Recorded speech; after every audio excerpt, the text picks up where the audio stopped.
আর এটা সকাল থেকে বাইরে চড়ে বেড়াচ্ছে, দেখলেই খালি পালাই, যদি ধরে ঘরে ভরে দিই। ঠাকুর প্রণাম কমপ্লিট।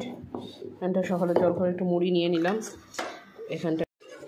আর এই চোর কোথায়,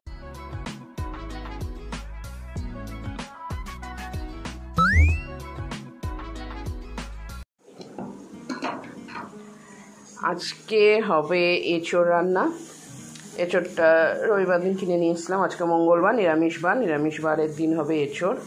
তো তার আগে এঁচোড়টা কাটতে হবে। আর এখানটায় আছে একটা মান, বেশ ভালো একটা মান পেয়েছিলাম। এটা কালকে মা বানাবে, যেহেতু এটাতে রসুন লাগবে তাই ওটা কালকে বানাবে। আজকে এঁচোড়টা হবে নিরামিষবারে, নিরামিষ রান্না। তাহলে এবার এঁচোড়টা কেটে নিই।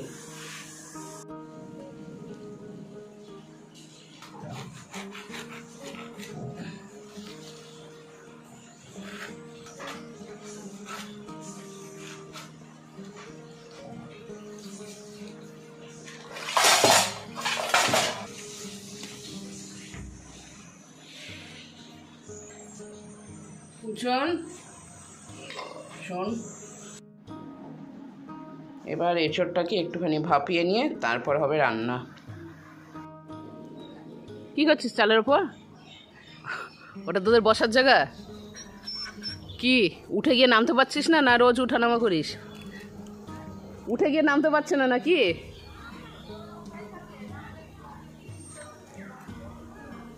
কঠিন ব্যাপার। দুটো ছোট্ট ছোট্ট বাছুর, কি সুন্দর ফ্যান চলছে।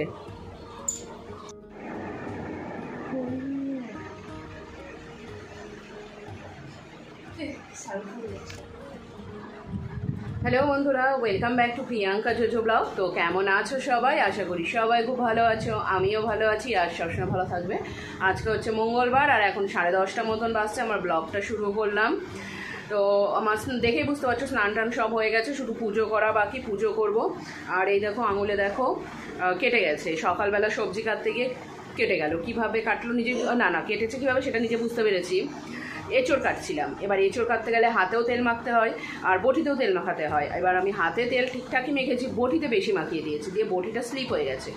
আর সেই খোসাটা ছাড়া থেকে লাগলো, প্যাচ করে লাগলো। আর রক্ত, আর কত রক্ত বেরোচ্ছিল, রক্ত বন্ধ হচ্ছিল না। তারপর বরফে চেপে ধরেছিলাম, তারপরে গিয়ে আস্তে আস্তে বন্ধ হলো। এবার যখন এটা হয়েছে তার আগে আমার কোনো কাজ হয়নি, মানে ঘর মোছা, কাপড় কাচা, কোনো কাজ হয়নি। তো তারপরে সেই সব কাজগুলো সারলাম, এখন সেরে টেরে নিয়ে মাঝখানে গিয়েছিলাম কয়েকটা জায়গায়, সেটা তোমরা আগে দেখতেই পেয়েছো।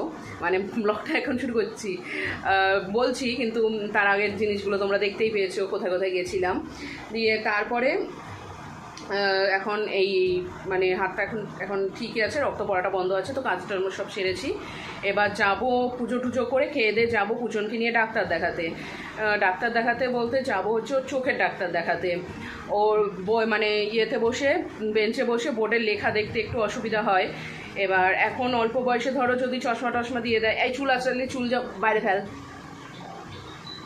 এবার চশমা দেয়, তাহলে তোমার আস্তে আস্তে বড় হতে হতে, মানে আরেকটু বড় হতে হতে তখন ঠিক হয়ে যাবে, চোখটা সেট হয়ে যাবে। তাই এবার যাই 11:30, কালকে নাম লিখিয়েছি, 11:30টার দিকে যেতে বলেছে, 11:30 থেকে 12টার মধ্যে চলে যেতে বলেছে। 25 নম্বরে নাম আছে। এবার যাই, আমি চটপট তাহলে পুজোটা সেরে নিই।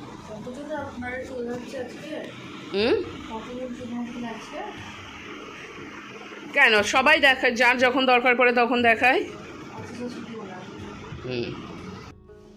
আর এটা সকাল থেকে বাইরে চড়ে বেড়াচ্ছে, দেখলেই খালি পালাই, যদি ধরে ঘরে ভরে দিই। এই আয়, রোদ্রে ঘুরবি না, আয় আয় আয়। এই জিমি মাসি কি করছে? ওই যে আরেকটা ওইদিকে পড়ে আছে, জিমি মাসি কি করছে? এই দুটা ওর নিজের মায়ের বদলে জিমির সাথে বেশি থাকে, মারামারি করবে, ঝগড়া করবে। আয়। ঠাকুর প্রণাম কমপ্লিট। এখানটা সকালে জল করে একটু মুড়ি নিয়ে নিলাম। এখানটায় মা বেগুন মশলা বানিয়েছে, এখন শুধু আমি ডাল আর বেগুন মশলা দিয়ে মুড়িটা খাবো। এখানে ডাল আছে, খেতে খুব অসুবিধা হবে, তো চামচ দিয়ে খেতে হবে, খুব অসুবিধা হবে। মা তুমি পুজো করবা তাই তো? আচ্ছা ছোলা ভিজিয়েছিলাম কালকে, তো চামচ দিয়ে খেতে হবে। আর ও এঁচড় কোথায় দেখাচ্ছি,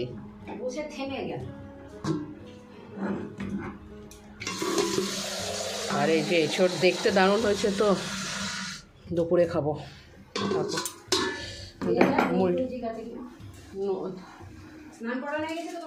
হ্যাঁ গোপালকে স্নান করিয়ে দিয়েছি আমি। হ্যাঁ চামচ দিয়ে খেয়ে শান্তি আছে, স্বাদ পাওয়া যায় না চামচ দিয়ে খেয়ে।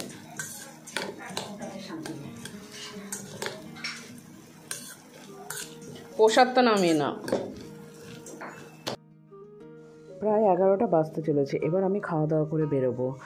মেয়ের তো আগে খাওয়া দাওয়া হয়ে গেছে, তারপর ডাক্তার দেখিয়ে আসি, দিয়ে পরের দিন তোমাদের সাথে যদি হয় সম্ভব আজকে রাত্রেই কথা হবে। তো চলো তাহলে আজকের ব্লগটা এখানেই শেষ করছি। সবাই খুব ভালো থেকো, সুস্থ থেকো, দেখা হবে আগামীকাল আরও একটা নতুন ব্লগ নিয়ে।